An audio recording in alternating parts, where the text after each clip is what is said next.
कदम रोकने वाले बहुत होंगे, कदम रोकने वाले बहुत होंगे, हौसला बढ़ाने वाले कम होंगे, पर याद रखना जीत उसी की होगी जिसके मंजिल में दम होंगे।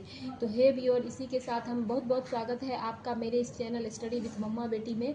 कल हमने शुरू किया था बीपीएससी ट्री 4 पीआरटी एग्जाम के लिए सुपर क्वेश्चन का प्रैक्टिस सेट, जिसे आप लोगों ने सॉल्व किया। उसी कड़ी में आज मैं अगले वीडियो को डाल रही हूँ। आप इसे सॉल्व करें, अपना निश्चित रूप से अपना मार्क्स जो है उसको कमेंट बॉक्स में बताएं, और अगर आपको ये अच्छा लग रहा है तो चैनल को सब्सक्राइब करें, लाइक करें और कमेंट करना ना भूलें। तो आइए स्टार्ट करते हैं। हमारा पहला प्रश्न है आज का कि भारत का संविधान कब लागू हुआ था। बहुत ही इजी क्वेश्चन है।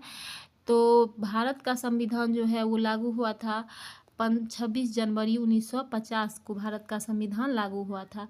यह हमें ध्यान देने योग्य बात यह है कि भारतीय संविधान सभा की प्रथम बैठक जो हुई थी वो 9 दिसंबर 1946 को हुई थी।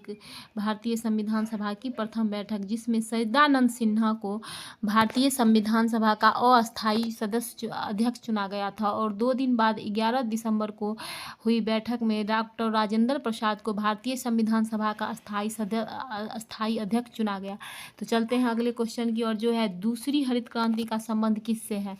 तो यहाँ ऑप्शन है दुग्ध उत्पादन, खाद्यान्न उत्पादन, मत्स्य पालन और सब्जी पालन, फल सब्जी उत्पादन। तो इसका सही जवाब है कि खाद्यान्न उत्पादन।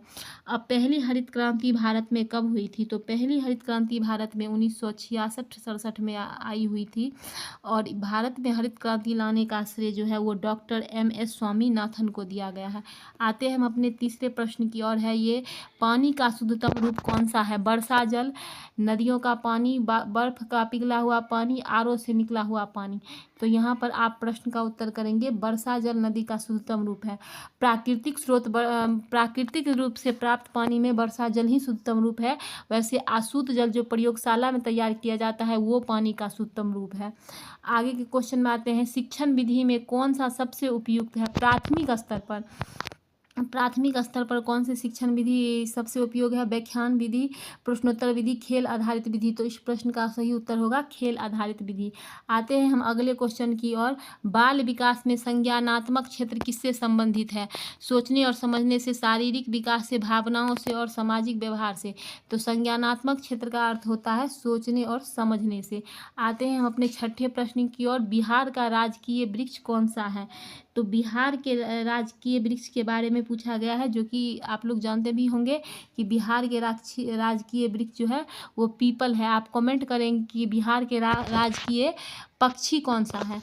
आते हैं हम अपने अगले क्वेश्चन, क्या गुरुत्वाकर्षण का नियम किसने दिया था। तो गुरुत्वाकर्षण का नियम जो है वो न्यूटन ने दिया था, कि जब वो सेब के पेड़ के नीचे बैठे थे तो उन्होंने देखा कि सेब ऊपर के बदले नीचे ही क्यों आता है।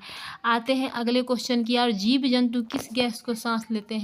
तो जीव जंतु जो है वो ऑक्सीजन को सांस लेते हैं। यहाँ मैं आपसे एक क्वेश्चन पूछना चाहूँगी कि क्या आप जानते हैं कि पेड़ पौधे कौन से गैस सांस लेते हैं।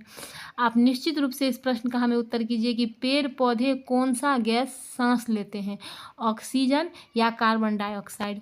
पेड़ पौधे श्वसन की क्रिया में कौन सा गैस सांस लेते हैं, ऑक्सीजन या कार्बन डाइऑक्साइड। आप उत्तर कीजिए, आप जरूर इस क्वेश्चन का उत्तर कीजिए।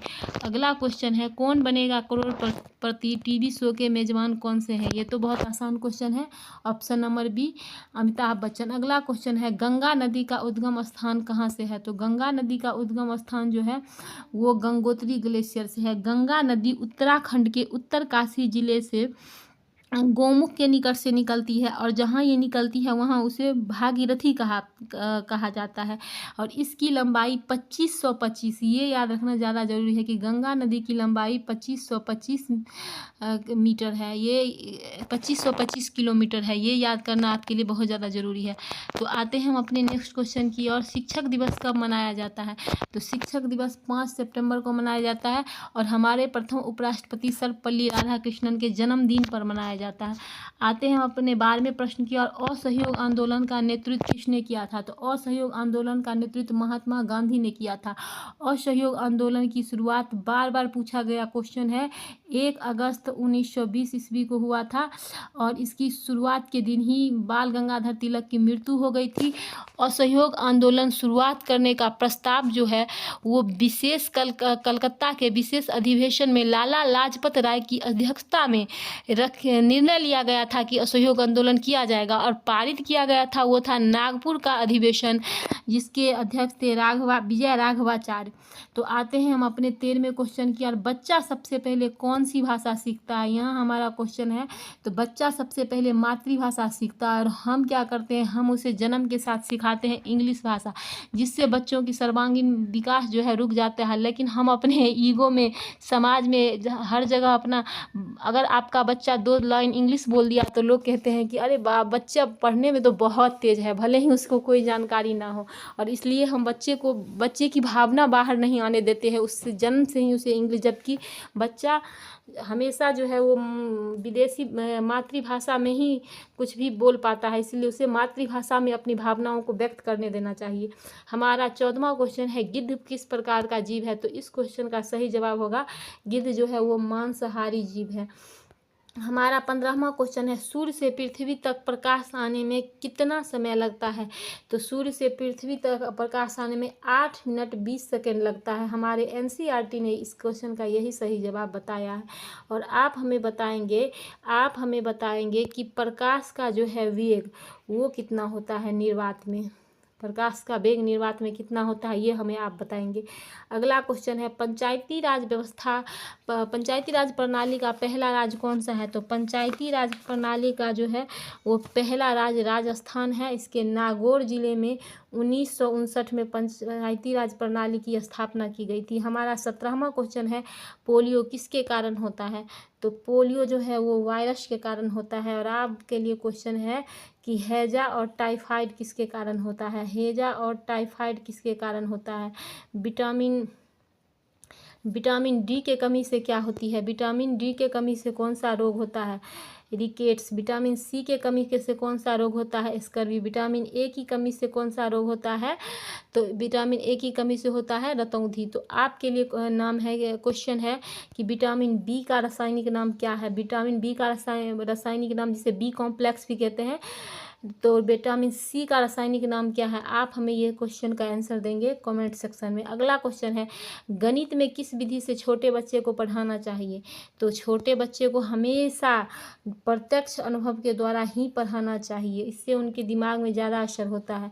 हमारा 19वां क्वेश्चन है, राष्ट्रीय गान की रचना किसने की। तो राष्ट्रीय गान की रचना रविंद्रनाथ ठाकुर ने की, जबकि राष्ट्रीय गीत की रचना बंकिम चंद्र चटर्जी ने की थी। किसने की थी, बंकिम चंद्र चटर्जी ने की थी।